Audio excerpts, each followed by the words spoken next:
اللہ الرحمن الرحیم۔ فضائل صدقات میں سے قرآن پاک کی ایک آیات آپ کے سامنے اس کا ترجمہ رکھ رہا ہوں۔ اللہ پاک مجھے اور آپ کو اس پر عمل کرنے کی توفیق عطا فرمائے، آمین ثم آمین۔ تو شروع کرتے ہیں۔ بسم اللہ الرحمن الرحیم۔ سارا کمال اس میں نہیں ہے کہ تم اپنا منہ مشرق کی طرف کر لو یا مغرب کی طرف، لیکن اصل کمال تو یہ ہے کہ کوئی شخص اللہ پر ایمان لاوے اور قیامت کے دن پر اور فرشتوں پر اور اللہ کی کتابوں پر اور سب پیغمبروں پر اور اللہ کی محبت میں مال دیتا ہو، اپنے رشتہ داروں کو اور یتیموں کو اور غریبوں کو اور مسافروں کو اور لاچاری میں سوال کرنے والوں کو اور قید اور غلاموں کی گردنیں چھڑانے میں خرچ کرتا ہو اور نماز کو قائم رکھتا ہو اور زکوٰۃ کو ادا کرتا ہو کہ اصل کمالات یہ چیزیں ہیں۔ آیت شریفہ میں ان کے بعض صفات کا ذکر فرما کر ارشاد ہے کہ یہی لوگ سچے اور یہی لوگ متقی ہے۔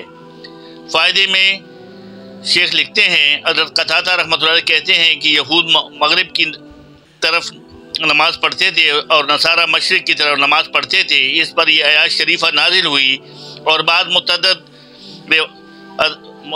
حضرات اس قسم کا مضمون نقل کیا ہے۔ در منصور میں امام حساس رحمۃ اللہ نے لکھا ہے کہ آیت شریفہ میں یہود اور نصارہ پر رد ہے، جبکہ انہوں نے قبلے کو منسوب ہونے یعنی بیت المقدس کے بجائے کعبہ کو قبلہ قرار دینے پر اعتراض کیا، تو حق تعالی شانہ نے یہ آیات نازل فرمائی کہ نیکی اللہ کی اطاعت میں ہے، بغیر اس کے اطاعت کے مشرق و مغرب کی توجہ کوئی چیز نہیں۔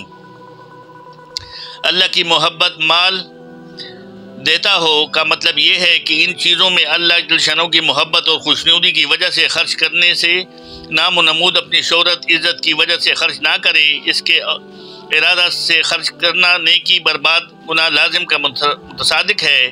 اپنا مال بھی خرچ کیا اور اللہ جل شانہ کے یہاں بجائے ثواب کے گناہ ہوا۔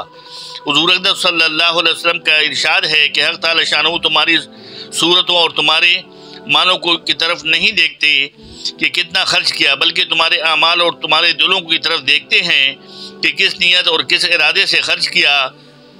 ایک اور حدیث میں حضور صلی اللہ علیہ وسلم کا ارشاد ہے کہ مجھے تم پر بہت سے زیادہ خوف شرک اصغر کا ہے۔ صحابہ رضی اللہ عنہم نے عرض کیا، یا رسول اللہ شرک اصغر کیا ہے؟ حضور صلی اللہ علیہ وسلم نے فرمایا، دکھلاوے کے لیے عمل کرنا۔ احادیث میں بہت کثرت سے دکھاوے کے لیے خرچ کرنے پر تنبیہ کی گئی ہے جو آئندہ آئے گی۔ یہ ترجمہ اس صورت میں ہے کہ آیات شریفہ میں اللہ کی محبت میں دنیا مراد ہو۔ بعض علماء نے خرچ کرنے کی محبت کا ترجمہ کیا ہے، بعض جو خرچ کیا ہے وہ اس پر مسرور ہے۔ یہ نہ ہو کہ اس وقت تو خرچ کیا پھر اس پر قلق ہو رہا ہو کہ ہائے میں نے کیا خرچ کر دیا، کیسی بے وقوفی ہوئی، پیسہ کم ہو گیا وغیرہ وغیرہ۔ احکام قرآن اکثر علماء نے مال کی محبت کا ترجمہ کیا ہے، یعنی باوجود مال کے محبت کے ان موافق مواقع میں خرچ کرے۔ ایک حدیث میں ہے کہ کسی شخص نے عرض کیا کہ یا رسول اللہ مال کی محبت کا کیا مطلب ہے؟ مال سے تو ہر ایک کو محبت ہوتی ہے۔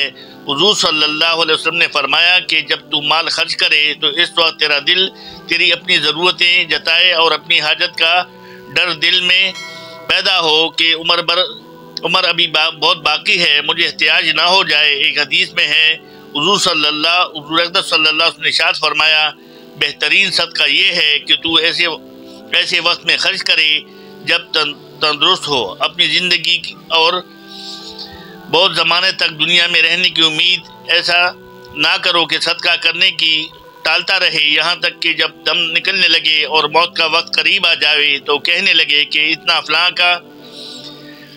کو دیا جائے اور اتنا فلاں جگہ دیا جائے، اب تو فلاں کا ہو گیا منصور۔ مطلب یہ ہے کہ جب اپنے سے مایوسی ہو گئی اور اپنی ضروریات اور حاجت کا ڈر نہ رہا تو آپ نے کہنا شروع کر دیا کہ اتنا فلاں مسجد میں، اتنا فلاں مدرسے میں، حالانکہ اب گویا وارث کا مال بن گیا۔ اب حلوائی کی دکان پر نانا جی کی فاتحہ ہے۔ جب تک اپنی ضرورت وابستہ تھی تب تو خرچ کرنے کو توفیق نہ ہوئی، اب جب کہ وہ دوسرے کے یعنی وارث کے پاس جانے لگا تو آپ کو اللہ واسطے دینے کا جذبہ پیدا ہوا۔ اسی واسطے شریعت مطہرہ نے حکم دے دیا کہ مرتے وقت کا صدقہ 1/3 مال میں اثر کر سکتا ہے۔ اگر کوئی اس وقت سارا مال بھی صدقہ کر کے مر جاوے تو وارثوں کی اجازت کے بغیر تہائی سے زیادہ اس کی وصیت معتبر نہیں۔ بس میرے دوستوں بزرگوں کی اتنی زبردست بات سامنے آ گئی کہ اپنی زندگی میں جب آپ کے پاس مال ہو تو اس وقت اللہ کے راستے میں صدقہ کرو، غریبوں کو، یتیموں کو، مسکینوں کو، اپنے رشتہ داروں کو،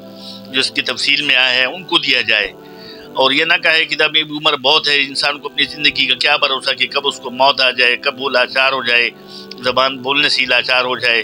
تو اپنی زندگی میں جتنا بھی اللہ کے راستے میں خرچ کر سکیں ہم زیادہ سے زیادہ اللہ کے راستے میں خرچ کریں تاکہ ہماری آخرت سنور جائے۔ یہ نہ ہو کہ پھر وہ مال جو ہم نزع کی حالت میں یا اس سے تھوڑی دیر پہلے جب جیسی اس میں آیا ہے کہ یقینی نہیں کہ اب بچنا مشکل ہے تو پھر وہاں آپ نے صدقات دینا شروع کر دیے، وہ جائز نہیں۔ کہتے کہ 1/3 اس میں دے سکتے ہیں، باقی وہ وارث کا ہے، ورثوں کی اجازت کے بغیر نہیں دے سکتے۔